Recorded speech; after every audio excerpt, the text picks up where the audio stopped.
After I gave birth, I decided to end things with the married man. I decided to focus on my boyfriend and my baby boy.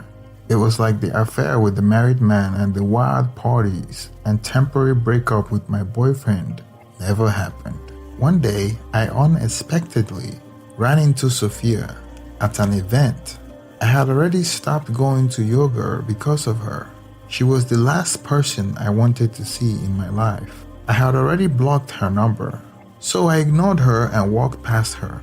She shouted my name, trying to get my attention, but I paid her no mind.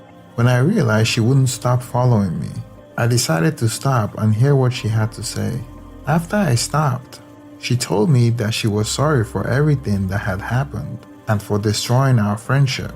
She told me that she had a hand in getting my boyfriend back to me.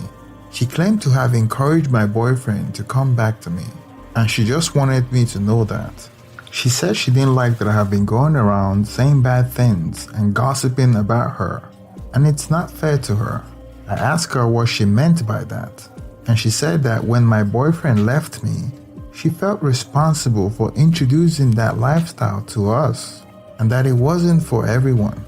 Some couples are not strong enough to withstand the vicissitude of emotions that comes with living that sort of lifestyle. She convinced other couples that she's friends with to stay away from my boyfriend.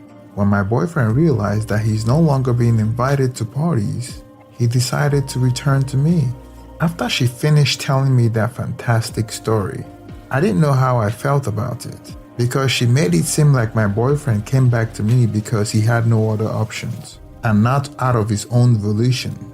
I believe her motive was selfish and wasn't to help my relationship, but to exonerate herself because she didn't put my boyfriend in a good light. Although I appreciated her effort, I wasn't going to be close to her again. I had no use for her because I thought I wasn't going to be back to that lifestyle, and that was all she talked about when we were friends. When I returned home, I confronted my boyfriend and he denied it. He reiterated his commitment toward our relationship and being there for our son. He said that that lifestyle was fun for a while, but he missed what we had. He showed me evidence that he was still getting invited, but he keeps turning them down. He's a good father to our son, and all our energy was put into raising our son. When my son was a year old, I decided to return to work. I was coming back from work one day when I saw the married man again. I haven't spoken to him in a long time, and I have been avoiding his call. He asked me why I was avoiding his calls. I responded that I need to stay away from him because he's bad business for my relationship. We laughed about it, and he responded that he wants us to be friends, nothing more. He said since his workplace is close to mine, we will be running into each other from time to time, and we can't keep passing by each other without saying hello. I agree with him, but I told him we can't be friends, but I will say hello when we see each other. He agreed, and we went back to work. For the next few weeks, we continued to run into each other. Each time we would try to get more friendly and extend the conversation. I wanted to reciprocate, but I knew the danger. I knew I was attracted to him, but I was determined not to be drawn into another affair. One day I was having a Subway sandwich during lunch by myself outside a Subway when he showed up at my table.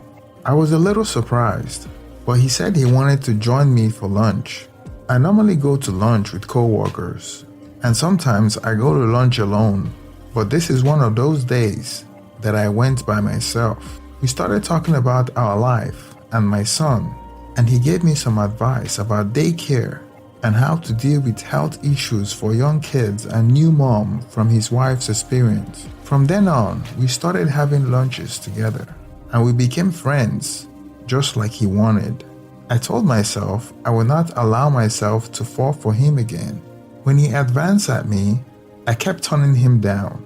We continued our friendship on and off, having lunch together and testing every now and then.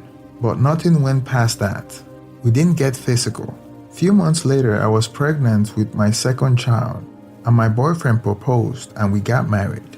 Our relationship was stronger than ever.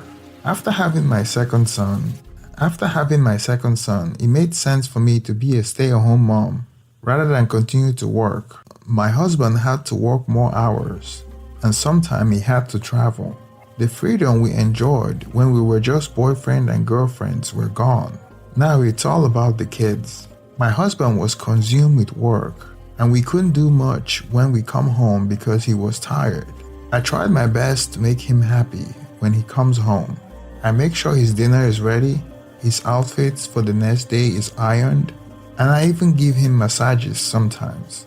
Few months into being a stay-at-home mom, I enjoyed it, but sometimes it could get boring. I'll be taking the kids on a walk on their twin strollers and would wash and clean all day.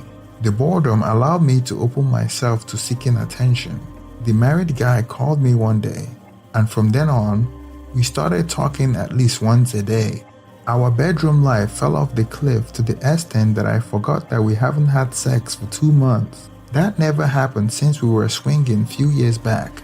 I know my husband wasn't having an affair, evidenced by the amount of money he's bringing back home was increasing month to month. One time my mom came visiting and she was supposed to stay for 2 months. We have always talked about bringing my mom to babysit for us, so me and my husband can have some time for ourselves. One day we got ready for a dinner date.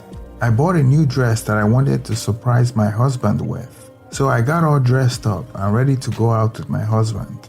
Unfortunately, he came out and told me that there was an emergency at work and they are calling him in.